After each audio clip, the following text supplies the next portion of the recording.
You can't do the microphone gag again, mate. Turn this way so it looks like we're having a conversation.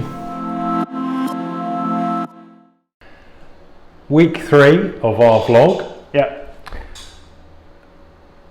So there's something that's come up that we thought might be useful, worth talking about, and that is the concept that organisations need to be transparent, both with their workforce, but also when they're hiring talent. So if they're hiring talent, they need to be absolutely sure it's the right thing. It's the right discussion that they're having with the person that's going for the role. For example, if it's a head of IT role, and we've seen one this week, reasons for why they're hiring. I think there's a nervousness around the market at the moment, and people jumping ship to find something new because, like you said, it's better the devil they know than not.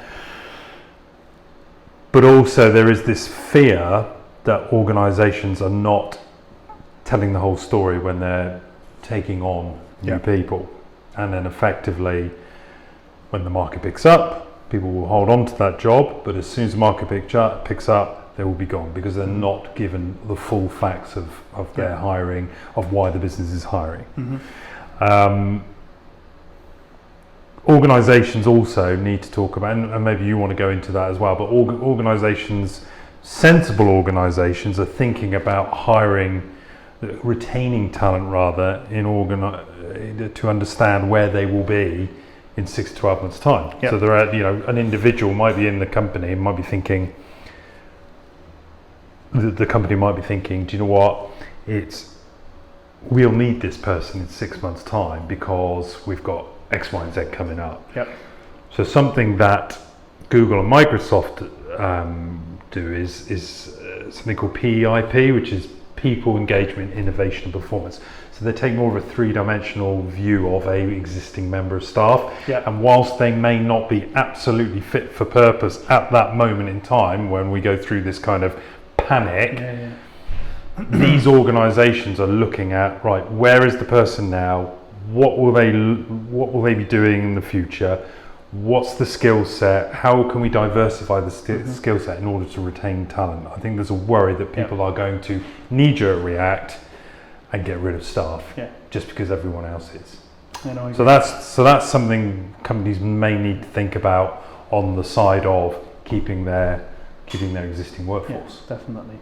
And I think one of the things that we've seen, especially over probably the last 2 weeks, you alluded to earlier, was for people clearly that are on furlough and it's not looking like there's much of an opportunity for them to get back to, and already now we are starting to see companies making people redundant. Clearly those individuals are really motivated to get a job, and some of them are great individuals. We've seen some big organisations in the southwest over the last couple of weeks let people go, of which have been superb high quality candidates that you wouldn't normally see on the active market. But there are still a lot of companies that we're seeing that are holding on to their top tech talent because they know that probably the way they're going to come out of this and the way they're going to have to pivot is through the use of technology and digital innovation. So I think we will still find there will be a skills shortage in the tech market here in the southwest. Right. And I think clients need to really improve and think about their interview process because, and you'll probably agree with me, over the last probably 12, 18 months, clients got really good at sort of treating interviews as a two-way process. So interviewing the candidate, but also then pitching the candidate, the business, the opportunity, and what that career progression looks like. And I think that's absolutely critical. But I think there's going to be a really important third element to that now, which is offering candidates the assurity that the business is in a good, sound financial position. Otherwise, they won't look for another role. Because candidates there's the old adage, last in, first out. And you imagine if you've been working for your current employer for 4, 5, 6 years plus, if you were to be made redundant, there would be some form of a package there for you. Whereas if you go into a new business, they tell you everything's great, but in 6, 12, 18 months, it doesn't work out from a business performance perspective, so they have to relieve some of their overheads from a talent perspective. You're going to walk out the door there with no package and having to find a new role. So I think companies need to be open, as we said, and transparent, but have a good way of pitching their financial assurity and then their longer term growth plans to give candidates that warm and fuzzy feeling to be able to make them feel confident on making that move. Yeah, and I've advised a lot of organisations over the years around giving individuals the warts and all about a company. So actually tell them what isn't great about the company, because that is sometimes the challenge. That is what people come on board for, is they want to know what's not quite working so they can go and get an opportunity to fix it. But I agree with you. The problem we've got is some companies out there will sell the dream for the short-term gain, but I guarantee you, specifically senior hires will vote with their feet. So in 6 months' time, they'll stay, because I was talking to a individual today that was going, do you know what?